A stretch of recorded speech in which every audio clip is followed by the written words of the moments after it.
Welcome to this video on absolute value. Let's begin. Suppose your friend says, I live -5 miles from school. Why is this confusing? Well, it's confusing because we don't usually describe distance in everyday life as being either negative or positive. Anytime we're talking about distance, we assume that it is a positive number. Remembering this can help you understand and remember absolute value. The reason is that absolute value is the distance from 0 on a number line. So let's say that you have one person who lives 5 miles in this direction from school. So let's say that school is at 0. Then you have another person who lives in the opposite direction, but still they live 5 miles away. So even though these people live in different directions, the distance on the number line is the same. In other words, the distance from 0 to this person's house is still 5, and the distance from 0 to this person's house is the same. And the way we represent this concept in mathematics is using absolute value. So you might remember absolute value, we use this symbol. We put 2 bars or 1 bar on either side of the number. So for example, let's say I wanted to find the absolute value of 3, I would write it like that. If I wanted to write the absolute value of -3, I would write it like this. So notice here it says the absolute value can be defined as distance. The absolute value of a number is the distance from that number to 0 along the number line. Again, it says since the distance is understood to be non-negative, meaning either positive or 0, then the absolute value of a number is also greater than or equal to 0. So, to sum up, the absolute value of 0 is 0. In other words, if you see something that looks like this, the absolute value of 0, that's going to be 0. And any other number besides 0, the absolute value is going to be positive. So let's do some examples. So first we have the absolute value of -7. So again, let's say that this person is saying that they live 7 miles in a certain direction from school, right? So the absolute value of -7 is going to be 7. Notice that if it's already positive, the absolute value of 4, it's going to stay positive. It is not going to turn negative. Okay, then remember we said the absolute value of 0 is 0. The absolute value of 8 is 8. Again, it stays positive. It does not become negative. And the absolute value of -9 is positive 9. So again, if you have the absolute value of a negative number, such as we had in number 1 and number 5, it becomes positive. If instead you have the absolute value of a positive number, then the positive number stays positive. And lastly, if you have the absolute value of 0, it's just 0. So those are the 3 cases we want to consider and remember when we're working with absolute value. Let's do a few more practice examples that are a little bit more complicated.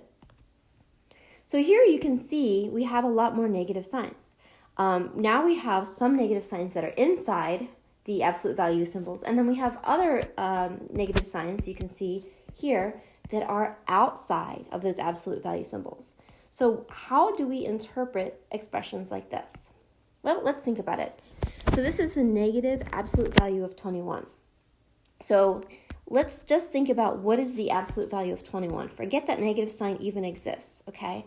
Let's just look at the absolute value of 21. Well, the absolute value of 21, remember, it stays positive, so it's still 21, okay? Now let's bring back that negative sign.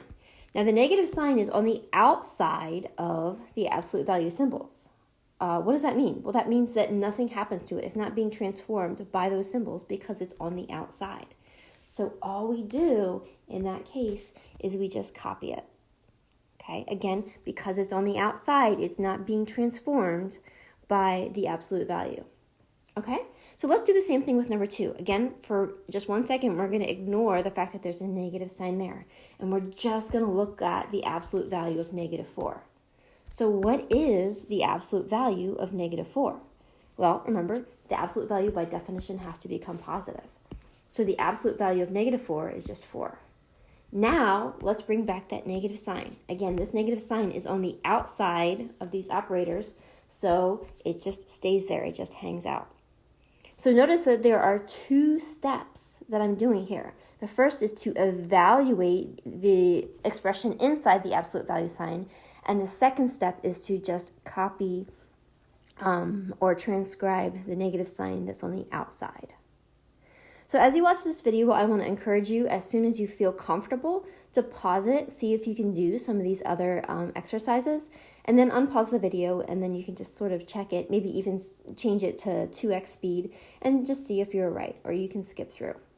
Okay, so number 3 is a little bit different from 1 and 2, in as much as you have an expression inside the absolute value signs, right? So now we have 9 minus 6. So we have to do what's inside first. We have to evaluate 9 minus 6. Well, 9 minus 6 is 3. Notice I did not eliminate the absolute value signs yet, because all I did was the 9 minus 6. So now I ask myself, well, what's the absolute value of 3? And remember, absolute value is always positive. So if it starts positive, it stays positive. If it starts negative, it becomes positive. Okay. So the answer to number 3 is actually 3. All right, so number 4, remember the first step is we just completely ignore anything outside the absolute value sign, and we just look at what's inside. What's inside is 7 minus 5. Well, 7 minus 5 is 2. So then I say, okay, well, what is the absolute value of 2? Well, the absolute value of 2 is 2. Okay, now I'm going to go back and put this negative sign back in each of these expressions. So there's a negative sign outside of here, and because he's outside, he is not being changed or transformed by the absolute value sign, so he remains as part of our final answer. So our final answer is negative 2. These are our final answers here. Okay. So again, I want to encourage you, pause this video, see if you can do the rest of these problems, then unpause it and see if you are correct. All right, so let's look at number 5. 5 is the negative absolute value of 38. Well, that negative sign is on the outside. So again, I'm going to ignore it. I'm going to pretend it's not there.